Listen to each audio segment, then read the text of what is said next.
어느 집에서 아버지가 7자녀를 모아놓고 물었습니다. 누가 엄마 말 가장 잘 듣지? 그랬더니 자녀들이 이렇게 일제히 대답했습니다. 아빠요. 또 어느 유치원에서 아이들에게 물었습니다. 어른들이 선물을 주면 뭐라고 해야 되지? 5글자야. 그랬더니 아이들이 이구동성으로 이야기하죠. 고맙습니다. 감사합니다. 근데 한 아이만 이렇게 대답했어요. 뭘 이런 걸 다. 이 아이의 부모가 어떤 사람인지가 아이들을 보면 다 드러나죠. 아이들은 그 주변의 세상들을 그대로 빨아들여서 보여주는 게 아이들이 아닙니까? 얼마 전에 이런 글을 봤어요. 17일 한 온라인 커뮤니티에는 요즘 애들 놀림감이라는 제목의 글이 올라왔다. 초등학교에서 사회복무요원으로 근무 중이라는 A씨는 1에서 2학년 정도 되어 보이는 아이들이 놀이터에서 200충, 300충 하며 별명을 부르는 것을 봤다라고 운을 뗐다. 그냥 호기심에 물어보니까 그것은 자기들 아빠 월급을 뜻하는 거였다. 월급이 300대이면 300충이고 200대이면 200충이고 500충 위로는 금수저라더라 라고 설명했다. A씨는 더 놀라운 건 아빠 월급에 맞추어서 서로 팀 먹고 끼리끼리 노는 것이었다. 아이들에게 순간 혐오감도 들더라라고 털어놨다. 또 다른 신문의 칼럼에서는 이런 내용도 있었어요. 얼마 전 저녁 자리에서 중학교 1학년생 둘째 딸이 묻는다. 아빠 엘사 알아? 겨울왕국 레리꼬의 주인공 공주잖아. 극장에서 애니메이션도 같이 봤는데 내가 기억 못할까봐? 별거 아닌 듯이 무심코 대답했다. 아이는 답답한 듯이 표정을 짓더니 다시 묻는다. 아니 그것 말고 다른 거. 딸은 아빠의 이런 무지함에 뜻밖이라는 듯 한 수의 가르침을 주었다. 요즘 LH, 바로 한국토지주택공사가 지은 임대아파트에 사는 사람을 줄여서 엘사라고 부른다는 것이었다. 하굣길에 초등학교 저학년쯤으로 보이는 무리의 대화를 들었는데 누구누구는 엘사고 쟤는 300충이래라는 말을 들으면서 아무 거리낌 없이 나누는 모습을 보고 딸이 당황스러워서 전하는 말이라고 했다.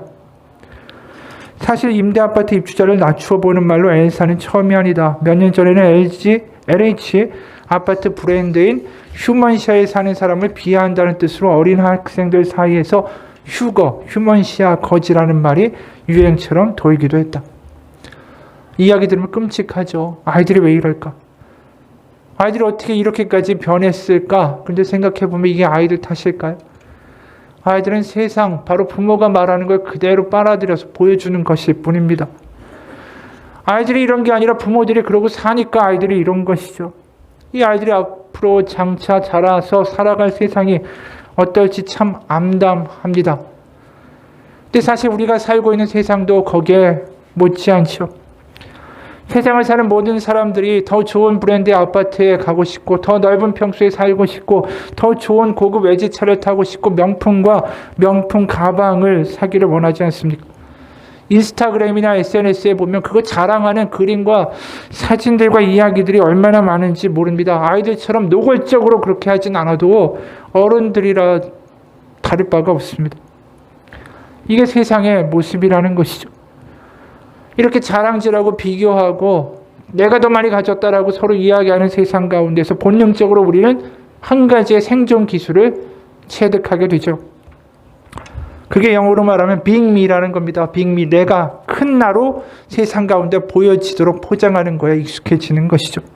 내가 가진 것 더 부풀리고 내가 아는 것보다 더 이상 아는 것처럼 세상에 보여져야만 인정받는 세상이라는 걸 아는 것입니다. 그러니까 너무나도 사람들이 다 빅미가 되려고 애쓰는 거예요. 남들이 무시하지 않을 커다란 내가 되는데 최선을 다해서 살아가는 게 현대 사람들의 모습이라는 것이죠. 그러나 너무 안타까운 게 있어요. 빅미가 되고자 발버둥 치는 거 이해는 갑니다. 하지만 겉모습과 남들이 보는데 뭔가 달라 보이는데 열과 성의를 다하지만 정작 그 마음은 무너져가는 사람들이 얼마나 많은지 몰라요. 겉에만 신경을 쓰지 정말로 정작 마음의 한켠이 무너져 내리고 있다라는 것에 대해서는 관심이 없다라는 것입니다. 자신의 마음이 피투성이가 되고 마음이 공허해도 그냥 반창고 하나 붙이고 그냥 여행이나 여행 한번 갔다 오고 괜찮아 그러고 무시하고 살아가기가 일수라는 것이죠. 이런 현대인들을 보면서 정신과 의사들이 발견한 게 있어요.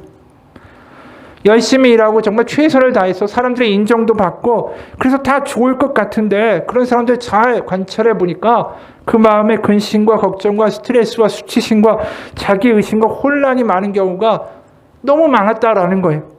그래서 이걸 보면서 가면현상이라고 명명했습니다. 남들에게 보이기 위해서 공들여서 자신의 겉모습을 이 가짜 자아를 만드는 거예요. 근데 그게 진짜가 아니니까 겉모습과 자신의 속마음이 괴리가 되는 현상을 말하는 것이죠. 거짓 자아 겉모습은 점점 잘 꾸며서 사람들의 인정을 받지만 오히려 반대로 내가 꽁꽁 숨겨놓은 나의 진짜 자아는 이 사랑받지 못하고 고립되는 거예요. 내 모습을 그대로 보여주면 이게 과연 사람들에게 인정받을 수 있을까? 사람들이 좋아하는 모습일까? 그거 아니다라는 걸 알기 때문에 점점 숨겨놓는 것이죠. 에드워드 호퍼라는 미국의 작가가 있습니다. 그 사람이 푸른 저녁이라는 그림을 그렸어요. 그 그림 한번 보여주시면 좋겠어요. 이 그림의 중심에는 정말 비현실적일 정도로 얼굴에 하얗게 광대에 분칠을 한 남자가 등장합니다. 이게 현대를 살아가는 사람들의 모습이라는 거예요. 이 그림을 보고서 누가 이런 글을 썼습니다.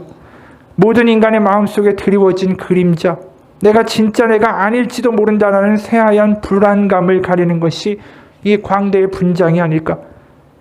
인간이 인간이기 위하여 어쩔 수 없이 감당해야 하는 쓸쓸한 분장.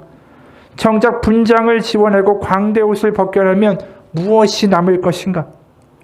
어쩌면 우리는 초라함에 몸서리치며 도망칠지도 모른다.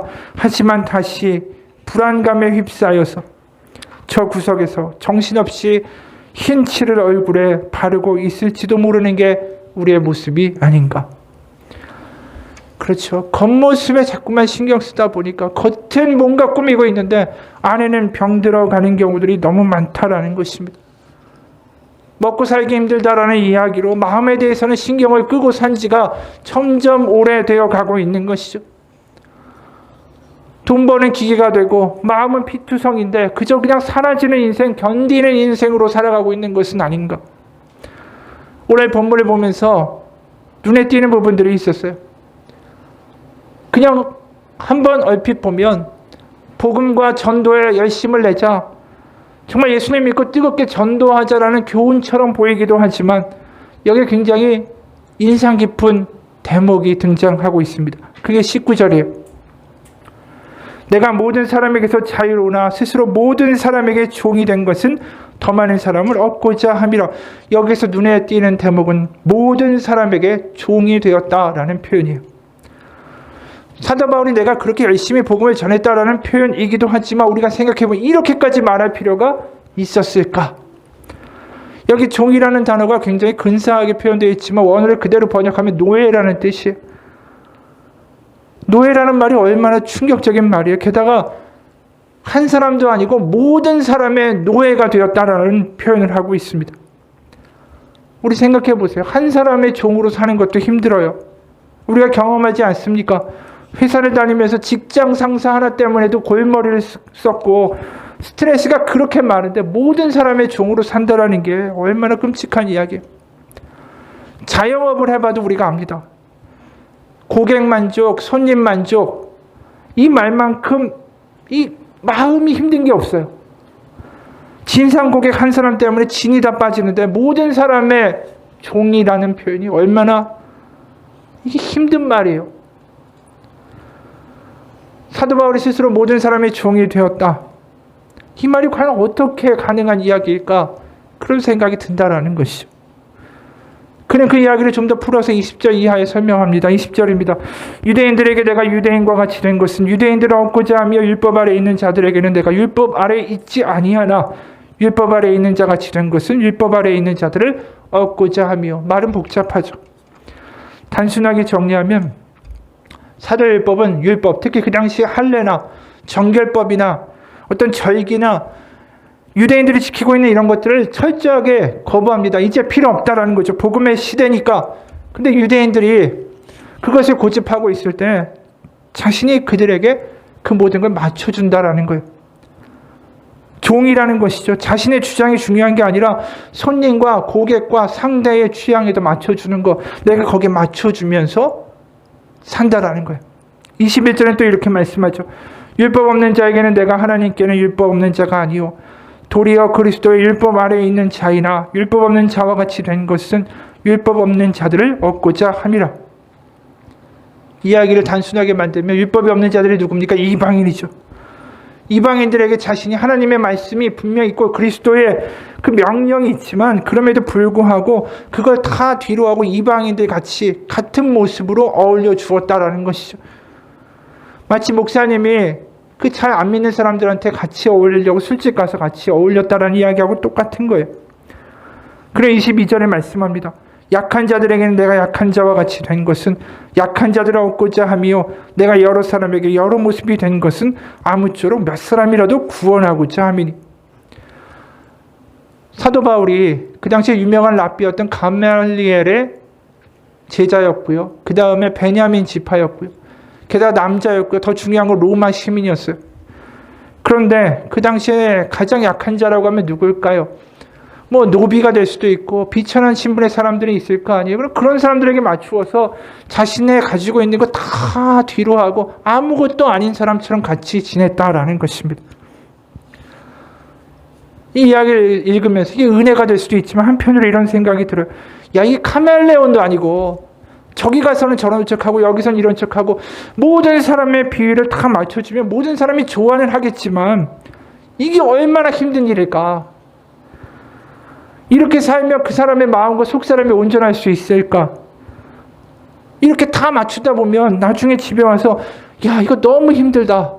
인간적으로 할 짓이 아니야. 이렇게 한숨 짓게 되는 일들이 아닐까라는 것이죠. 속이 무너져 버리는 일이 아닐까라는 거예요. 우리가 매일매일 영업하면서 누구 접대해 보세요. 거기 가서 맞추고 저기 가서 맞추고 집에 오면 진이 다 빠져요. 와, 이거 할 일 아니다. 모든 사람이 종이 된다라는 말이 얼마나 이게 은혜의 말이지만 우리가 현실적으로 듣기엔 너무나도 끔찍한 이야기가 될 수 있다라는 거죠. 우리가 교회에 오면서 뭘 듣고 싶어 합니까? 당신 하나님의 사랑받는 자녀입니다. 하나님이 당신을 사랑하십니다. 이 이야기 듣고 좀 쉬고 싶지 않습니까? 근데 모든 사람의 종입니다. 이런 이야기를 들을 때 과연 우리에게 그것이 어떻게 들리는가라는 것입니다. 사도 바울은 그렇게 할 수 있겠지만 나는 못하겠다. 이런 생각이 들 수도 있겠죠. 도대체 어떻게 사도 바울이 이 일을 감당할 수 있었을까? 이렇게 하면서도 그 마음이 무너지지 않고 속사람이 그렇게 강건할 수 있었던 건 도대체 어떻게 가능한 것이었을까? 우리에게도 그런 능력이 과연 존재할 수 있을까? 나도 모든 사람이 종이 될 수 있는 그 자유나 능력은 어디서 얻어질 수 있을까? 여러분, 우리가 나중에 보겠지만 먼저 그 답을 먼저 제시한다면 모든 사람의 종이 될 수 있는 능력은 오직 예수님과의 친밀함에서만 나올 수 있습니다. 우리 마음이 단단해지는 거, 우리의 속사람이 강건해지고 건강해지는 건 오직 친밀함에서만 얻어질 수 있는 것이에요. 세상을 살아가면서 외롭고 지치고 아무도 내 마음을 모를 정도로 내가 마음속 깊은 곳에다가 나의 속내를 숨기고 아까 그림 본 것처럼 얼굴에 분칠을 하고 괜찮은 척하면서 살아갈 때에 우리의 속마음을 아무도 모르죠. 우리의 속마음이 얼마나 황폐한지 몰라요. 그런데 그 순간에 그런 속마음을 알아주는 누군가 친밀한 존재가 있다면, 나의 그 속마음을 누군가 알아주는 그 친밀한 경험이 생긴다면은 우리는 거기서 완전히 달라지는 삶으로 옮겨질 수 있어요. 전에도 한번 한 이야기입니다. 남편이 교통사고로 죽었는데 죽은 남편이 가해자였기 때문에 재산을 몽땅 다 보상비로 빼앗겨버린 아내가 있었습니다. 그 안에는 초등학교 3학년과 1학년 다니는 두 아이와 함께 아주 간신히 단칸방 하나를 얻어서 살아요. 엄마는 아침 6시에 집을 나가서 빌딩 청소를 하고 낮에는 학교 급식을 도와주고 밤에는 식당의 접시를 닦으면서 정말 쉴 새 없이 노동하는 삶을 살았어요. 그러다 보니까 집안일은 초등학교 3학년인 큰아들의 몫이었는데 그나마 다행인 건 이 마지가 엄마 말을 잘 들었다라는 것입니다. 어느 날 엄마는 냄비에다가 콩을 잔뜩 집어넣고 집을 나서면서 메모를 써놨어요. 영호야, 냄비에 콩을 안쳐 놓았으니까 이거 졸여서 오늘 저녁 반찬으로 먹으렴. 콩이 물러지면 간장을 넣어서 간을 맞추면 된다. 엄마가. 그날도 하루 종일 일에 시달려서 지쳤던 어머니는 죽고 싶다라는 생각이 들었어요. 수면제를 사가지고 집으로 돌아왔습니다. 그런데 이불을 덮고서 나란히 잠들어 있는 이 두 아들 가운데 큰아들의 머리맡에 엄마에게라는 편지가 손으로 써 있는 게 보였어요. 내용은 이렇습니다. 엄마, 오늘 엄마가 말해준 대로 콩이 물렁해졌을 때 간장을 부었는데 동생이 짜서 못 먹겠다고 투정해서 한 대 때렸더니 울다가 잠들어 버렸어요. 열심히 콩을 삶았는데 엄마 용서해 주세요. 내일은 일 나가기 전에 저를 꼭 깨워서 콩 삶는 법을 가르쳐 주세요. 엄마 피곤하죠? 저희들 때문에 엄마가 고생하시는 거 다 알아요. 꼭 건강하세요. 저 먼저 잘게요.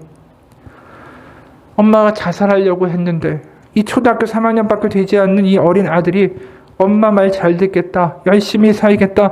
엄마 건강하세요라는 이 편지를 눈물이 터져서 읽을 수가 없는 거예요.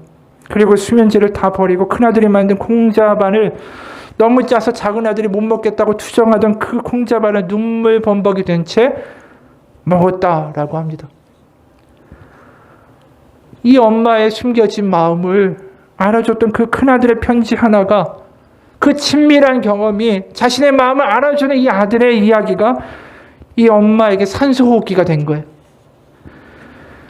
맞습니다. 우리 가운데 친밀한 나의 마음을 알아주는 그 누군가가 있다라는 것만큼 우리에게 힘이 되는 게 없어요. 바울의 목회가 순탄한 게 결코 아니었습니다. 얼마나 힘들었냐면 교회 안에, 특히 고린도 교회 안에는 자신들이 뭔가가 좀 된 것 같이 구는 재산가들이 있었어요. 그 당시에 교회가 어디입니까? 가정교회 아닙니까? 그럼 사람들이 모여야 되니까 큰 저택을 가지고 있는 사람들의 집에 모였는데 그 사람들이 은근히 교회에 말썽을 일으켰습니다. 오늘 바울이 이야기하는 내가 약한 자와 같이 되어주고 유대인 같이 되고 율법 없는 이방인 같이도 되면서 모든 사람이 종이 되었다라고 말하는 가운데에 빠진 대상이 한 사람 있죠. 한 부류가 있어요. 강한 사람들이에요. 내가 약한 사람들, 유대인, 이방인 다 같이 될 수 있지만 여기 강한 부자들과 같이 되었다라는 말은 빠져 있다라는 것이죠. 그들에게 복음을 전했다는 이야기도 빠져 있어요. 실제로 고린도전서 11장을 보게 되면은 이 예배하기 전에 만찬을 해요. 주의 만찬 애찬을 합니다. 교인들이 다 모여서 같이 식사하고 같이 예배하는 거예요. 그런데 어떤 일이 있었냐면 고린도전서 11장 21절 22절 보면 이런 일이 있었습니다. 이는 먹을 때 각각 자기의 만찬을 먼저 갖다 먹으므로 어떤 사람은 시장하고 어떤 사람은 취함이라. 너희가 먹고 마실 집이 없느냐? 너희가 하나님의 교회를 없인 여기고 빈궁한 자들을 부끄럽게 하느냐? 내가 너희에게 무슨 말을 하랴? 너희를 칭찬하랴? 이것으로 칭찬하지 않노라. 내용은 뭐냐면 부자인 교인들이 그 당시에 가난한 어떤 평민이나 어떤 노비나 이런 사람들은 저녁 늦게 나와서 간신히 좀 먹을 걸 찾지 않습니까? 그러니까 부유한 사람들은 먼저 내실에 들어가서 자기들 먼저 먹고 취하는 일이 벌어져 버린 거예요. 그뿐만이 아니에요. 이 사람들이 약자가 교회 안에 있을 때 이 약자한테 소송을 걸기도 하고요. 음란한 짓들을 벌이기도 합니다. 이 사람들이 가졌다라는 그 이유만으로 은근슬에 자기 마음대로 살고 은근한 갑질을 하면서 마치 세상의 모습을 그대로 투영시켜 준 거예요. 그러니까 바울의 목회가 얼마나 힘들었겠어요. 이런 사람들을 데리고 목회를 하려고 하니까. 게다가 얼마나 사회적 지위가 있으니까 떵떵거리면서 네가 나를 무시해라고 나오지 않겠어요. 그런데도 그 바울의 속마음이 전혀 무너지지 않을 정도로의 단단함을 가지고 있는 건 지금 이 상황 가운데도 모든 사람의 종이 될 수 있다라고 말할 수 있는 그 능력은 그 안에 주님과의 친밀함이 있기 때문이다라는 것이죠. 우리가 고린도전서 13장 1절에서 3절 아주 유명한 대목이죠. 세 번역입니다. 내가 사람의 모든 말과 천사의 말을 할 수 있을지라도 내게 사랑이 없으면 울리는 징이나 요란한 꽹과리가 될 뿐입니다. 내가 예언하는 능력을 가지고 있을지라도 또 모든 비밀과 모든 지식을 가지고 있을지라도 또 산을 옮길 만한 모든 믿음을 가지고 있을지라도 사랑이 없으면 아무것도 아닙니다. 내가 내 모든 소유를 나누어 줄지라도 내가 자랑 삼아 내 몸을 넘겨줄지라도 사랑이 없으면 내게는 아무런 이로움이 없습니다. 자신이 그 어떤 일을 하더라도 그 모든 것에 할 수 있다라는 원동력을 주는 힘은 바로 주님의 사랑뿐이다라는 거예요. 마음에 흔들리지 않는 주님의 사랑, 그 친밀함이 그 마음 가운데 있고, 내가 어려운 걸 하나님 다 아시죠. 주님 이 마음을 주님 십자가에서 아셨죠. 주님이 그 마음을 안다라고 말씀하시는 그 친밀함이 있었기 때문에 모든 사람이 종이 될 수 있는 여유가 있는 거예요. 여러분, 우리가 친밀함을 진정으로 느껴보지 못하면 우리는 사랑을 모르는 거고, 그러한 친밀함을 느껴보지 못하면 우리는 쉴 수 있는 인생이 될 수가 없어요. 친밀함이 있어야 우리는 우리의 모든 안에 있는 숨겨놓은 것들을 다 이야기할 수 있다는 거죠. 그러면서 쉴 수 있는 거예요. 우리가 겉사람과 보이는 것에는 그렇게 많이 매진하지만 우리의 속사람, 우리의 마음을 위하여 주님과의 친밀함에 한번 매진해 보십시오. 그럴 때 우리가 감당할 수 있는 능력이 생기는 거예요. 사도 바울을 보십시오. 모든 사람의 종이라 이렇게 말할 수 있는 능력은 그가 가진 주님과의 친밀함에서 오는 것입니다. 나의 이 모든 마음을, 남한테 이야기할 수 없는 이 깊이 속 안에 있는 이러한 마음을 알 수 있고 안다 하시고 내가 너와 함께 있다라고 말할 수 있는 경험을 주실 수 있는 분은 그것을 이미 겪어보신 분밖에 없어요. 예수님. 실제로 예수님이 우리와의 친밀함을 이루실 수 있는 이유는 다른 게 아닙니다. 바로 나와 똑같은 경험을 하신 분이시기 때문이라는 거예요. 그게 성육신이라는 거죠. 헨리 나우엘이라는 신학자 이렇게 말합니다. 친밀함의 열쇠는 같은 경험을 가졌다라는 것이다. 하나님은 인간의 경험을 같이 하기 위하여 인간이 되셨다. 하나님은 우리의 경험을 온전히 경험하기 위하여 온전히 인간이 되셨다. 친밀해지려면 위험을 무릅쓰고 가까이 다가가야만 한다. 같은 경험을 해야 된다. 같이 아파야 하고 같이 즐거워야 한다. 그래서 하나님은 육신을 입으셨다. 그야말로 친밀해지기 위하여 모든 것을 다 거셨다. 예수님 안에서 하나님은 사랑하고 웃고 상처를 입고 소망하고 살고 죽으셨다. 감히 다가갈 수 없을 만큼 우리에게 멀기만 했던 하나님이 예수님 안에서 진짜가 되셨다. 맞습니다. 우리의 마음이 강건해지고 우리가 다른 것들을 감당할 수 있는 능력이 생기는 것은 나의 모든 것을, 나의 마음을 아시는 예수님과의 친밀함이 회복될 때 가능한 거예요. 어떤 사람이 지하철을 타고 가고 있었습니다. 어느 정거장에 지하철이 멈춰섰어요. 문이 열렸는데 5분 동안 열린 상태에서 그대로 있는 거예요. 근데 이 사람이 호기심이 참 많았대요. 이게 무슨 일이야 하고 고개를 싹 내미는 순간에 문이 딱 닫혔어요. 목이 문에 꼈습니다. 너무나도 위험천만한 순간 아닙니까? 얼마나 아프고 당황스러웠겠어요. 근데 이 사람이 갑자기 하하하 하고 웃는 거예요. 옆에 있는 사람이 저 사람이 미쳤나? 왜 저러나? 신기하다. 이유를 모르니까 이 사람이 이렇게 대답했어요. 나 말고 문에 목이 낀 사람이 한 명 더 있어요. 이렇게 얘기하더라는 거예요. 우스개 이야기지만 위험천만한 순간에서도 나하고 똑같은 경험을 하는 누군가가 있다라는 게 이 사람한테 위로가 되었다라는 것이죠. 여러분, 하나님이 그 아들을 보내서 우리와 똑같은 경험을 하고 우리의 모든 것을 아시는 하나님이 되셨다라는 것만큼 큰 복음이 없습니다. 그건 우리와 친밀하게 이 땅 가운데 그 아들을 보내셔서 우리 가운데 주신 가장 큰 선물이 뭐냐 하면 바로 주님의 십자가와 부활이고, 그곳에 우리는 하나님과의 친밀함을 경험할 수 있는 길이 열린 것입니다. 세상에는 그러한 관계가 없어요. 하다못해 아내와 남편 사이에도 그런 이야기들을 잘 못할 때가 많습니다. 네가 뭘 알아 이러지. 그렇다고 내 마음을 누구한테 얘기도 못하겠어요. 잘못 이야기하면 위로해 주는 것 같지만 속으로는 경쟁하려고 하고요. 시기하고요. 그러면서 서로 언젠가 뒤통수 맞는 게 세상 아니겠어요. 그러니까 겉모습만 근사하게 하지 나의 속마음을 서로 이야기하고 속마음을 돌보는 관계들이 없다라는 것입니다. 길버트 체스터턴이라는 사람이 있는데 이 소설가가 이 소설 한 대목을 썼는데 소개합니다. 시골 저택에 사는 부인에게 함께 사는 분이 없습니까? 라고 물어본다고 가정하세요. 질문을 받은 부인은 하인 1명, 마부 3명, 하녀 한 명과 함께 살고 있습니다 라고 대답하지 않을 것을. 비록 하녀가 방 안에 있고 하인이 바로 뒤에 있다고 해도 말이야, 그 부인은 아마 이렇게 답하겠지. 내 함께 사는 사람은 없습니다.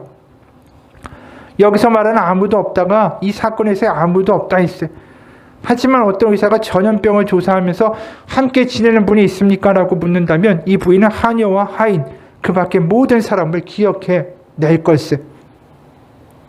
이 부인이 얼마나 돈을 많이 가지고 커다란 저택에 산다 할지라도 그 집에서 이 부인이 겪을 외로움이 느껴지지 않습니까? 그 누구하고도 친밀하지 않은 그 텅 빈 마음이 이 말에서 느껴지는 거예요. 세상이 그런 것입니다. 친밀함에 대하여 시간을 쓰고 노력하는 것보다 자기 자신에게 몰두하는 인생이 되어버렸어요. 내가 어떻게 하면 더 커지고, 내가 더 어떻게 근사해지고, 오로지 나의 겉모습에 몰두하는 세상이 됐다라는 것입니다. 우리가 예수님을 믿는다라는 것은 우리가 죽어서 벌받지 않고 천국 가기 위해서 믿는 것이 아닙니다. 지금 주님이 우리 옆에 계세요. 나의 모든 마음을 아시고 나의 모든 것을 공감하십니다. 나를 아시는 그 친밀한 분이 여기에 계시고, 그것이 믿어지고 경험되는 게 신앙이고, 그게 복음이고, 그게 예배라는 거예요. 예배에서 주님과의 친밀함을 회복하지 못한다면 우리가 어디 가서 그것을 경험하겠어요? 이 예배는 살아계신 하나님을 만나는 것이고 주님을 경험하는 것이고 친밀함이 회복되는 자리인 것입니다.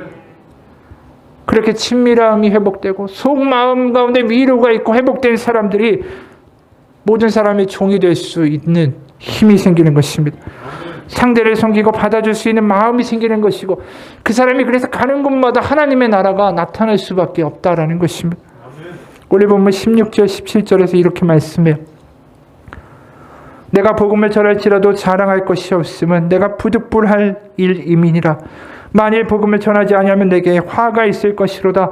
내가 내 자유로 이것을 행하면 상을 얻으려니와 내가 자유로 아니한다 할지라도 나는 사명을 받았노라.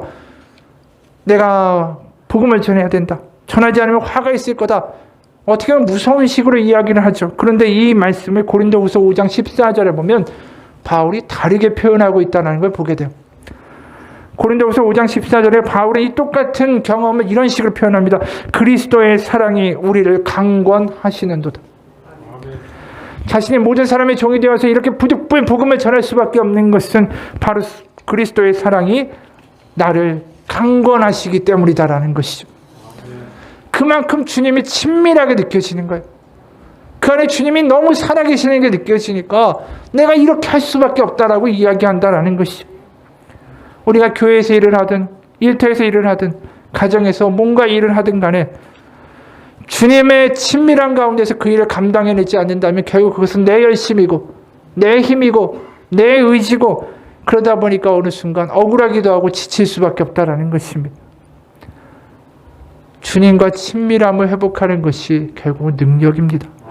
그게 믿음의 처음이고 그게 복음의 처음이고 마지막인 거예요. 이 말을 좀 더 다르게 좀 어렵지만 표현해 본다면 사도 바울은 자신이 모든 사람의 종이다라고도 말하지만 동시에 예수 그리스도의 종이다라고도 표현해요. 로마서 1장 1절에 보면 예수 그리스도의 종 바울은 사도로 부르심을 받아 하나님의 복음을 위하여 택정함을 입었으니, 그가 내가 예수 그리스도의 종이다라고 말하게 되는 것은 뭡니까? 얘기했듯이 예수님이 사랑으로 강권하시기 때문에 내가 예수님의 스스로 종이 되었다라고 표현하는 거예요. 그런데 그리스도의 종이 된 사람은 사랑으로 말미암아 감격한 사람이기 때문에 결국 그 사랑 가운데 친밀함을 가지고 사는 사람은 결국 모든 사람의 종이 될 수도 있다라는 것이죠. 내가 하나님의 사랑 때문에 나 그리스도의 종이 돼서 내가 하나님 일할 수밖에 없어요 라고 감격하는 사람은 모든 사람의 종으로 살 수 있는 능력이 있다라는 거예요. 내가 예수님의 종이고 그리스도의 종입니다 말만 하는 게 아니라 바로 예수님의 그 친밀한 가운데 살아가는 사람은 가정, 일터, 교회 가운데 반드시 변화를 일으킬 수밖에 없어요. 다른 말로 내가 아내의 종이 될 수 있고요. 내가 남편의 종이 될 수 있고 내가 자식의 종이 될 수 있어요. 말만 들어도 싫죠. 그때 남편의 종이 되고 아내의 종이 되고 자식의 종이 될 수 있다. 누군가 이런 말을 했습니다. 사랑을 영원히 유지하고 싶지만 부부의 사랑의 유통기간은 짧다. 눈앞에서 사라져버린 사랑을 찾아 나선 부부는 머지않아 길을 잃는다. 이게 아닌데, 이렇게 사는 건 아닌 것 같은데. 후회의 한숨을 쉬면서도 시간에 몸을 맡기고 어느덧 무기력하게 살아간다. 자녀 양육이라는 공동의 과업을 위해 배우자와의 협력관계를 유지할 뿐이다. 일상에 지치고 사느라 지치고 싸우다 지친다. 보이지 않는 유리벽이 둘 사이를 갈라놓는다. 한 공간에 머물 뿐 함께 사는 건 아니다. 그리고 내가 받지 못하니까 나도 주지 않는다라는 저울질이 시작된다. 배우자를 비난하고 때로는 그에게 구걸하게 되고 그곳에 친밀함이라는 것은 존재하지 않는다. 안타까운 부부들이 너무 많아요.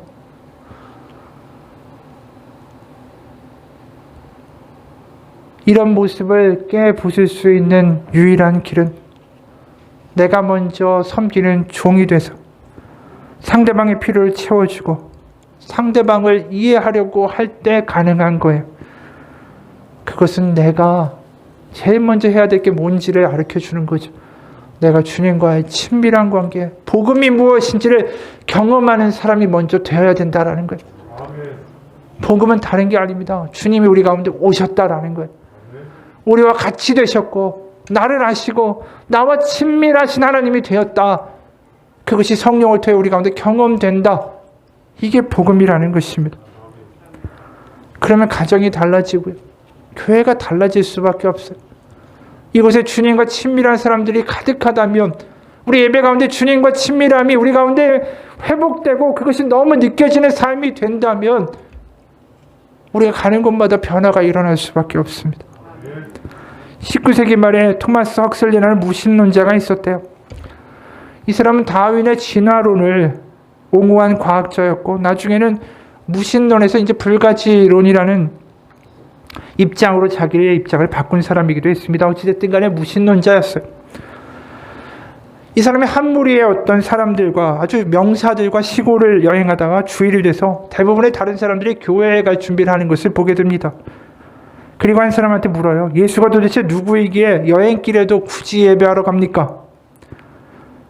그 순간에 그 이야기를 들을 때 그 무신론자의 눈에서 공허함을 발견한 이 그리스도인이 예배에 가지 않고 그 헉슬리 곁에 머물러서 그의 이야기를 다른 사람들이 다 예배 마치고 돌아올 때까지 앉아서 들어줬습니다. 그리고 이렇게 말했어요. 나는 당신 같은 학자에게 논쟁을 통해 그리스도를 증명할 수는 없습니다. 그러나 그리스도는 모든 사람이 당신을 떠나도 당신 곁에 머물 수 있는 유일한 친구임을 말씀드리고 싶습니다. 그것이 내가 오늘 당신 곁에 친구로서 이제까지 머물기를 원했던 이유이기도 합니다. 이 말에 이 사람이 눈물을 글썽이면서 자신의 오른손을 내밀면서 그리스도가 당신과 같은 친구라면 나도 그를 믿고 싶소라고 고백했다라는 거죠. 바로 주님과 친밀한 사람이 그 친밀함을 다른 사람에게 전염시킬 수 있다라는 것입니다. 세상은 겉모습을 꾸미기 위하여 달려갑니다. 겉으로 보이는 것에 모든 목숨을 걸고 물고 물리는 세상이 되고 있습니다. 하지만 올해 우리는 다르게 살기 원합니다. 우리의 올해의 가장 큰 목표가 주님과의 친밀함을 회복하시는 것이 되기를 원합니다. 그 친밀함이 회복하는 것이 바로 속사람이 강건해지는 것이고 그럼 세상과 다르게 살 수 있는 능력이 우리 가운데 있습니다. 우리 가운데 단단한 속사람이 이루어지고 매일매일 주님의 사랑이 우리 가운데 경험되고 그분의 사랑이 우리를 강권하시고 그 성령 가운데 그 능력 가운데 하나님이 우리 가운데 살아가시는 것들을 경험하는 삶 사시기를 축원합니다. 고린도전서 2장 16절에 이런 말씀이 있습니다. 누가 주의 마음을 알아서 주를 가르치겠느냐? 그러나 우리가 그리스도의 마음을 가졌느니라. 여기에 내가 그리스도의 마음을 가졌다라고 말하지 않습니다. 우리라고 이야기합니다. 바로 우리가 주님이 내 마음을 아시고 내가 주님의 마음을 아는 그 일이 바로 지금 우리 예배에 앉아 있는 우리들 가운데 이루어질 수 있다라는 것이죠. 계시록 3장 20절에 이런 말씀이 있습니다. 볼지어다 내가 문 밖에서 서서 두드리노니 누구든지 내 음성을 듣고 문을 열면 내가 그에게로 들어가 그와 더불어 먹고 그는 나와 더불어 먹으리라. 이것만큼 얼마나 아름다운 장면이 있을까요? 우리가 문만 열면 그분이 나하고 같이 있어 주시고 같이 더불어 먹고 그와 더불어 앉아 있겠다라고 말씀하시는 주님이 바로 우리 가운데 있습니다. 어느 목사님의 간증으로 오늘의 설교를 마치겠습니다. 몇 해 전에 한 10대 소년 A가 우리 교회에 나오기 시작했다. 고아원에서 자란 A는 독립할 나이가 되어 주유소, 편의점 등에서 알바를 하며 살고 있었다. 한동안 교회에 나오던 A는 어느 날 서울에 일거리가 생겼다며 떠났다. 그리고 몇 해 뒤에 여자친구와 함께 다시 나타났다. 그 여자친구는 아기를 임신한 상태였다. 여자친구가 자란 환경도 A와 크게 다르지 않았다. 집에 있을 수 없어서 가출을 했고 거리에서 힘들게 살았단다. 두 사람의 이야기를 모으면 인간극장 몇 편은 나올 것 같았다. A는 아이를 낳고 행복한 가정을 이루고 싶어 했다. 태어난 아이가 자기처럼 파괴된 가정에서 자라게 하고 싶지 않았다. 그러나 돈도 직장도 머물 집도 아무것도 없던 A에게 결혼식은 사치에 불과했다.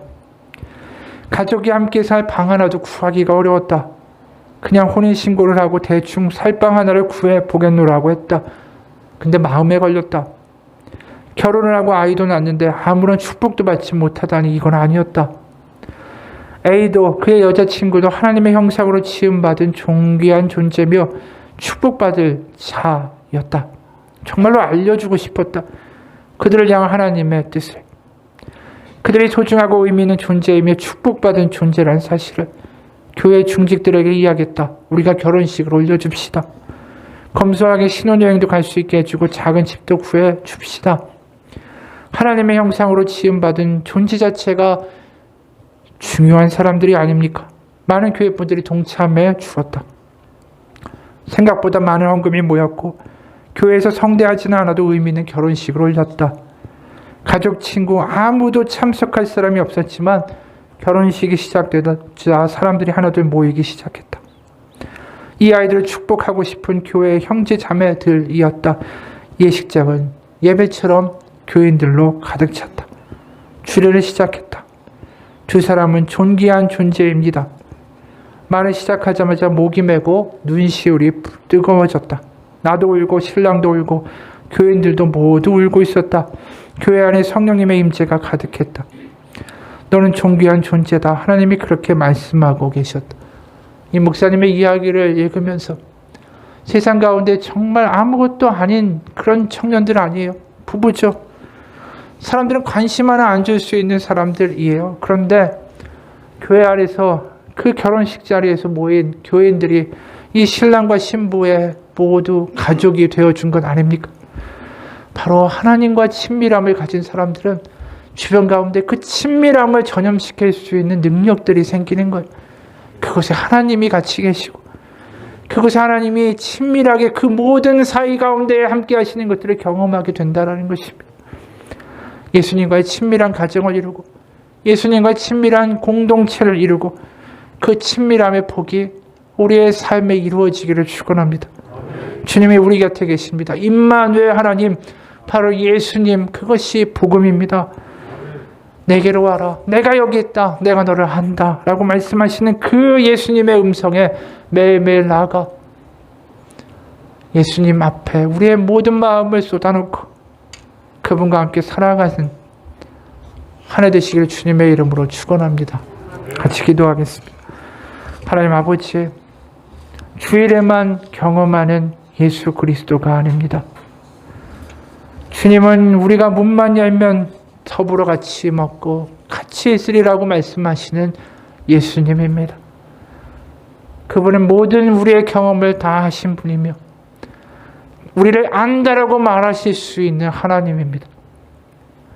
그동안 힘들고 지쳤고 그 누구에게도 말하지 못했던 우리의 속상한 그 마음을 주님 앞에 다 털어놓고 그곳에서 주님을 다시 만나고 회복되고 그 기쁨으로 살아갈 수 있는 우리 인생 되게 도와주옵소서.